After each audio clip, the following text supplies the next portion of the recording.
안녕하십니까, 최호빈입니다. 자, 드디어 이제 일제 35년 식민 통치가 끝나게 되었는데요. 자, 그럼 이제 우리나라가 그때 이제 세워지게 됩니다. 1945년도에 이제 세워지려는 이제 발걸음을 처음으로 떼게 되죠. 자, 오늘은 그 발걸음을 떼는 과정, 즉 이제 희망이 보이는 과정을 지금부터 설명을 하도록 하겠습니다. 그런데 설명하기에 앞서서 저번 시간에 우리가 배경을 했잖아요. 일제 강점기를. 근데 이번에는 좀 그 일제강점기 연장선에 있어서 그 다른 열강들이 우리나라에 그 독립을 어떻게 약속을 해줬는지, 그리고 우리나라가 어떻게 독립이 되게 되는지 그 배경을 조금만 더 다뤄보도록 하겠습니다. 자, 1940년대에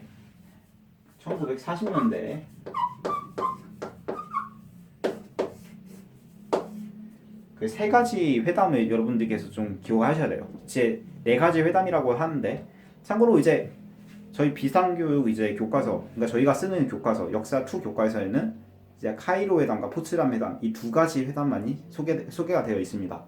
자, 어쨌든 세 가지 회담을 우리가 공부를 많이 합니다. 카이로 회담과 얄타 회담과 포츠담 회담이라는 게 있어요. 이 회담들을 통해서 이제 한반도는 이제 다른 열강들, 즉 미국과 소련 그리고 영국으로부터 독립을 약속받게 됩니다.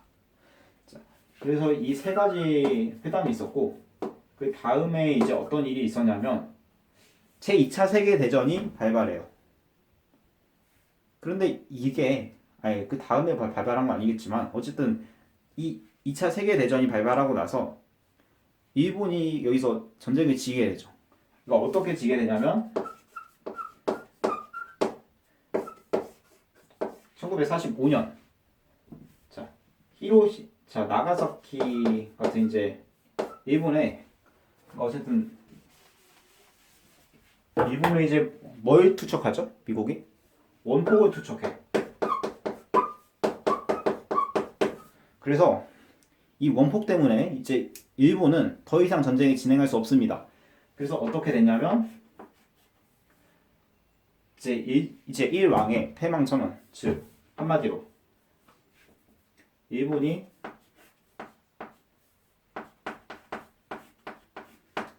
패하게 되죠, 전쟁에서. 자, 근데 이게 왜 우리나라 역사에 중요하냐면 이게 결과적으로는 이 일본에게 패망인 이 역사는 우리에게는 광복이라는 크나큰 기쁨이 됩니다. 조국 광복. 8월 15일이죠. 8월 15일. 자, 8월 15일. 우리 조상들은 그때 만세삼창을 하게 됩니다. 자, 만약 여러분들께서 이 강의를 보고 계시다면 이걸 제가 적으실 때 만세삼창을 해주셨으면 더 좋았을 것 같아요. 자, 어쨌든 이제 1945년 8월 15일에 우리나라는 이제 광복을 맞이하게 됩니다. 자, 그러면 이렇게 광복을 했으면 이제 어떻게 나라를 세울지 생각해 봐야 될 거잖아요. 그러면 그 나라를 세우는 과정을 지금부터 설명하도록 하겠습니다. 자, 이제 이렇게 돼 있으면 이게 잘 안 되지. 자, 그러면 이렇게 한반도가 있습니다.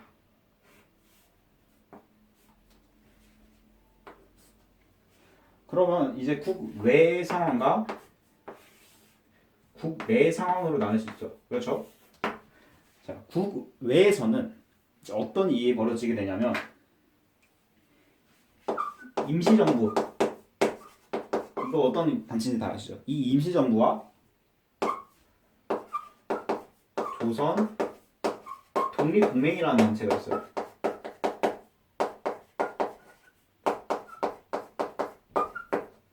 이 임시정부와 조선 독립동맹이라는 단체가 합쳐서 어떤 단체를 만들게 되냐면 이 두 단체는 합쳐서 어떤 단체를 만드는 게 아니고 이제 건국강령이라는 걸 발표하게 돼요. 근데 우리는 이제 이런 나라를 세우고 싶다. 이 정도죠. 이 정도 이제 이해하시면 되는데, 자, 근데 이 건국강령이라는 게 중요한 이유가 뭐냐면 여기서 처음으로 이제 처음은 아니지만 처음 이제 민주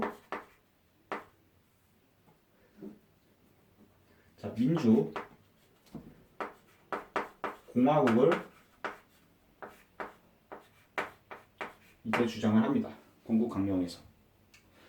자, 일단 국외에서는 이렇게 임시정부와 조선 독립동맹이 이렇게 건국강령을 통해서 건국을 준비했구나. 이제 이 정도로 정리해 두시면 좋을 것 같고, 이제 내부에서는 이제 어떤 단체가 이때 처음 생기게 되냐면 조선 독립동맹이라는 게 생겨요.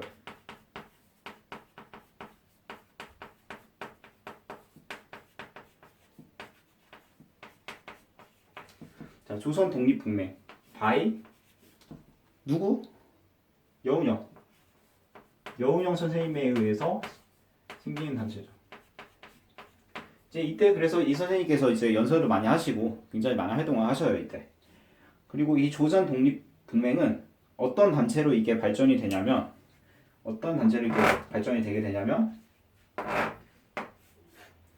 자, 이것은 조선 건국 준비위원회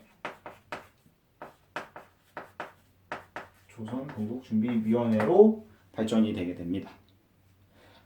자, 그래서 이제 국내에서는 조선 건국 준비위원회, 국외에서는 이제 임시정부와 조선 독립동맹이라는 단체가 이제 국외와 내에서 모두 이렇게 우리나라를 다시 세우기 위해서 많은 노력을 하고 있었습니다. 그런데 자, 이렇게 준비를 하고 있는데도 불구하고 우리 민족에게는 하나의 비극이 생기게 되죠. 제가 그은 이 선의 의미가 뭘까요? 이것은 38도 선입니다. 38선이 이때 미국과 소련에 의해서 생기게 됩니다. 그러니까 북쪽에는 소련이 화살표는 안 써도 될 것 같아요. 자, 북쪽에는 소련이, 남쪽에는 미국이 들어서게 되죠. 자, 그러면 이제 이 소련은 공산주의 국가고, 그 미국은 자본주의 국가예요. 그래서 이제 남한은 지금 자본주의고, 북한은 지금 공산주의를 하고 있죠. 자, 이렇게 두 나라가 들어서면서 이제 우리나라의 운명은 완전히 바뀌게 되는데, 지금부터 그 내용을 설명을 하도록 할게요.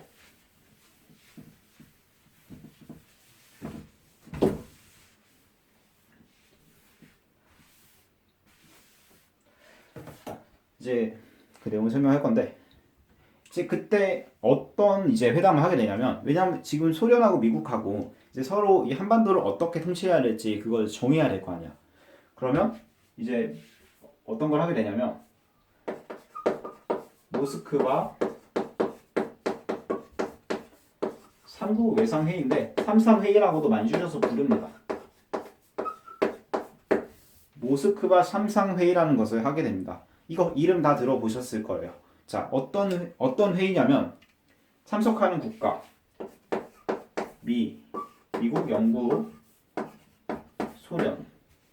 여기서 주로 주장을 하는 애들은 미국과 소련입니다. 그러니까 이 미국 같은 경우는 일단 신탁 통치를 해보자. 조선이 지금 독립하는 의미가 안 되는 것 같으니까 신탁 통치를 해야겠다. 자, 이 소련 같은 경우는 어떤 주장을 하게 되냐면, 아니다. 지금 당장 신탁 통치 한다고 하면 조선이들 어떻게 되겠냐? 임시정부를 세우자.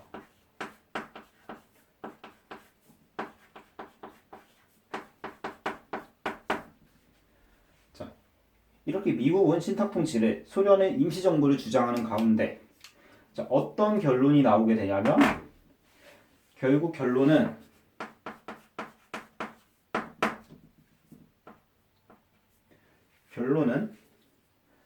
일단은 민주적 임시정부를 세우는 거예요. 자, 민주적 임시정부를 세우고, 그리고 5년간 신탁 통치를 하자.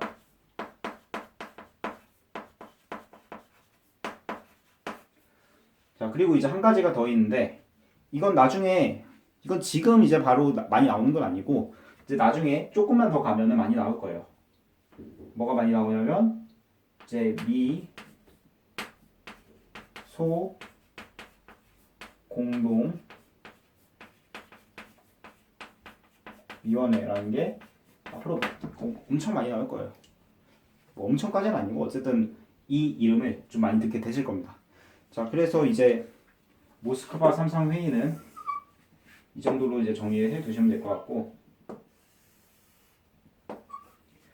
자, 그런데 여기서 문제가 하나 발생해요. 이렇게 일단은 임시정부를 하겠다고 했는데 결과적으로는, 그런데 이 임시정부를 하겠다고 한 게 이 완전히 보도가 됐대. 완전 왜곡이 돼서, 그러니까 이걸 이제 오보를 낸 데가 어디냐면 동아일보라는 신문사입니다.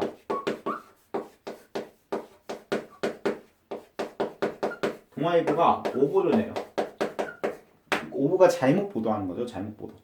그래서 이게 소련은 임시정부가 아닌 신탁 통치를, 미국은 즉각 독립을 주장했다. 그래서 결국 이걸로 결정이 됐더라. 이렇게 완전히 오보를 해버리는 거예요. 이거 일단 둘이 완전 바뀌었고, 물론 소련도 즉각 독립이라고 하지 않고 임시정부라고 하긴 했지만 어쨌든 신탁 통치를 주장한 대상이 완전 바뀌어버렸고, 그리고 결과도 완전히 다르게 보도를 했습니다. 그럼 여기서 이제 소련은 이제부터 좌우라는 새로운 용어가 등장할 거예요. 이제 좌익과 우익으로 이제 여러분들께서 나눠서 생각을 하셔야 되는데, 좌익, 우익. 뭐 지금도 이제 정치판에서 좌파다 우파다 그런 말 많이 하잖아요. 이게 이때부터 생각된 거라고 보시면 이때부터 생겨난 거다 이렇게 보시면 좋을 것 같아요. 물론 이제 우리나라의 정치적인 좌파 우파의 특징은 이 원래 우리가 좌익과 우익이 가져야 되는 특징과는 조금 다르긴 합니다만 어쨌든 이때부터 이게 시작이 됩니다. 어쨌든 소련은 이제 사회주의, 공산주의 이런 거니까 좌익에 속하고, 이제 미국은 자본주의, 약간 그리고 보수적인 성격이라고 보시면 될 것 같아요. 그래서 이제 우익에 속하게 됩니다. 일단 그래서 처음에 우리나라 좌익과 우익이 모두 반대를 합니다. 둘 다 반대하는데, 죄송해요. 모두 이제 반대를 하게 되는데, 여기서 약간 이게 오보가 어떻게 되냐면 정정이 돼요. 정정이 돼서 이거 맞다라고 나옵니다. 그래서 이제 좌익은 약간 지지를 좀 해줘요. 근데 우익은 똑같아. 계속 반대해 얘네는. 네. 이거 분필도 이제 계속 하다 보니까 조금씩 부러지네요. 자, 어쨌든 우익은 이렇게 계속 반대를 하게 됩니다. 자, 그러면은 이 좌익과 우익 사이에 엄청난 갈등이 이제 예상이 되죠. 자, 이렇게 좌익과 우익이 갈등하면서 우리나라는 이제 분단까지 이어지게 되는 겁니다. 그래서 이제 처음에는 이 38선이 그냥 군사 분계선이었지만 나중에는 절대 넘어서도 안 되는 그런 아예 국경 선보를 더한 의미로 이 38선, 즉 민족의 비극이 시작되게 되죠. 그 다음에 이 38선은 한국전쟁 이후에 휴전선으로까지 연결이 되어서 지금 한반도의 허리를 자르고 있습니다. 자, 어쨌든 그러면 이제 다음에는 이 좌익과 우익이 이제 대립을 해서 우리나라가 분단이 되는 과정을 설명을 하도록 하겠습니다. 여러분 강의 들으시느라 수고 많으셨습니다. 감사합니다.